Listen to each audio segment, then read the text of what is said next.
কলকাতা বিশ্ববিদ্যালয়ে BA fifth সেমিস্টারের সকল ছাত্রছাত্রী, তোমাদের যাদের বাংলা সাবজেক্টটি পাস কোর্সে রয়েছে, অর্থাৎ বেঙ্গলি ইসি A2 পেপারটি তোমাদের যাদের রয়েছে, তোমাদের জন্য আজকের এই ভিডিওটি খুবই গুরুত্বপূর্ণ হতে চলেছে।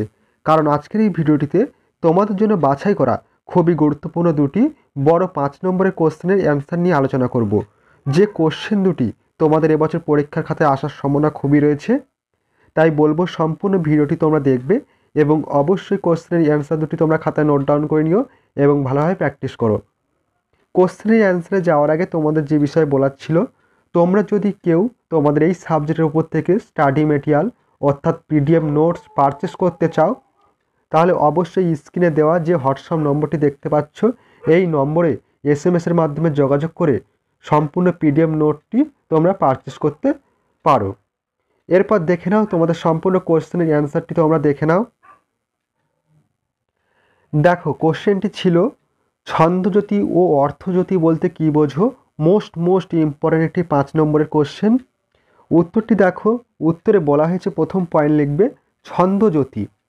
আমরা যখন কথা বলি তখন নিশ্চয়ই অনর্গল বলি না, কথা বলার মাঝে মাঝে থেমে যাই, আর এই থেমে যাওয়া বোঝাতে জ্যোতি বা ছেদ চিহ্নের ব্যবহার করা হয়।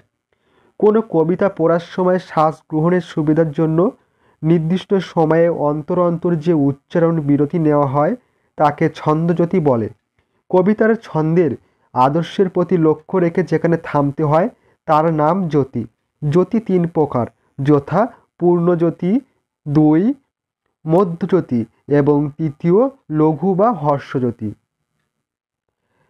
দেখো, উদাহরণ রয়েছে, নদী তীরে বৃন্দাবনে সনাতন এক মনে জপিছেন নাম। এখানে সব শেষে আছে পূর্ণজ্যোতি। বৃন্দাবনে ওই এক মনের পরে পড়েছে অর্ধজ্যোতি, আর নদী তীরে সনাতন ও জপিছেন এর পরে পড়েছে লঘুজ্যোতি। এরপর দেখো, নেক্সট বলা হয়েছে পয়েন্টে অর্থজ্যোতি।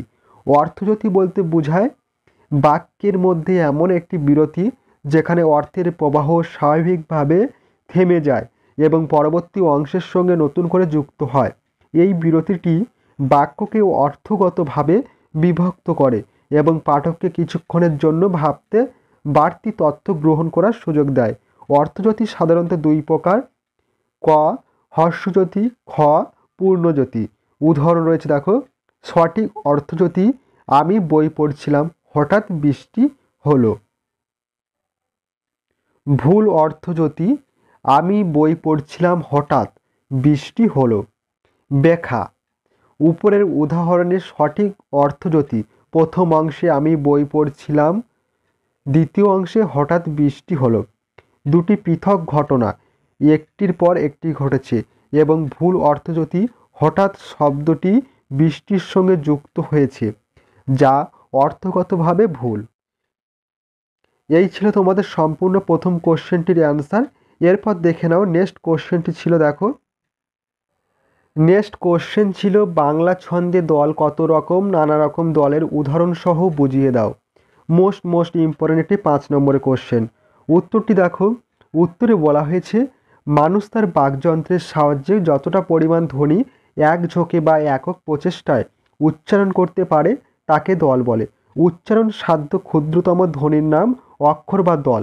দলকে আবার 2 ভাগে ভাগ করা হয়, ক মুক্ত দল, খ রুদ্ধ দল। প্রথম দেখো, মুক্ত দল, যে দলের শেষে স্বর থাকে এবং সেই কারণেই দলটির শেষাংশের উচ্চারণটি দীর্ঘায়িত করা যায় তাকে মুক্ত দল বলে। যেমন উদাহরণ রয়েছে দেখো, উদাহরণে বলা হয়েছে সহজ শব্দটি দল বিশ্লেষণ করলে আমরা 2টি দল পাই, স এবং হজ। তার মধ্যে প্রথম দলটিকে স আমরা টেনে উচ্চারণ করতে পারি। স দলটির শেষে একটি অ আছে, তাই এই দলটি স অ এইভাবে উচ্চারণ করা যায়, অর্থাৎ দন্তের স উচ্চারণ করার শেষে একটা অ উচ্চারণ হচ্ছে, তাই এটি একটি মুক্ত দলের উদাহরণ। নেক্সট দেখো, রুদ্ধ দল। বলা হয়েছে যে দলের শেষে সাধারণত ব্যঞ্জন ধ্বনি থাকে এবং যার উচ্চারণকে দীর্ঘায়িত করা যায় না তাকে রুদ্ধ দল বলে। যেমন উদাহরণ, সহজ শব্দের দ্বিতীয় দল হোজ, একটি রুদ্ধ দল। এই দলের উচ্চারণ দীর্ঘ করা যায় না। রুদ্ধ দলের মাথায় একটি সরল রেখা দিয়ে বোঝানো হয় অর্ধ সরান্ত দল রুদ্ধ দল হবে। মুক্ত দল ও রুদ্ধ দল বিচার করার সময় একটি বিষয় মনে রাখতে হবে, দলের শেষে স্বর থাকলেও সেটি মুক্ত দল নাও হতে পারে। স্বরের উচ্চারণটি দীর্ঘায়িত করা যাচ্ছে কিনা সেটি মূল বিচার্য। যেমন খাই, খাই একটি রুদ্ধ দল, কারণ শেষে স্বর থাকলেও একে দীর্ঘায়িত করা যাচ্ছে না, এখানে হর্ষই অর্ধস্বর রূপে কাজ করেছে। এই ছিল তোমাদের সম্পূর্ণ কোশ্চেন দুটির অ্যান্সার। তোমরা অবশ্যই কোশ্চেন দুটির অ্যান্সার খাতায় নোট ডাউন করে নিও এবং ভালোভাবে প্র্যাকটিস করো। অবশ্যই তোমরা কোশ্চেন দুটি তোমাদের পরীক্ষার খাতায় কমন পেয়ে যাবে। পূর্বে আমি তোমাদের এই সাবজেক্টের উপর থেকে অনেকগুলি বড় কোশ্চেনের অ্যান্সার সহ ভিডিও নিয়ে আলোচনা করেছি। তোমরা যারা এখনও পর্যন্ত সেই ভিডিওগুলি দেখোনি, অবশ্যই তোমরা এই চ্যানেলের প্লেলিস্ট চেক করো, সেখানে ভিডিওগুলি খুব সহজে তোমরা পেয়ে যাবে এবং তোমরা অনেকটাই উপকৃত হবে।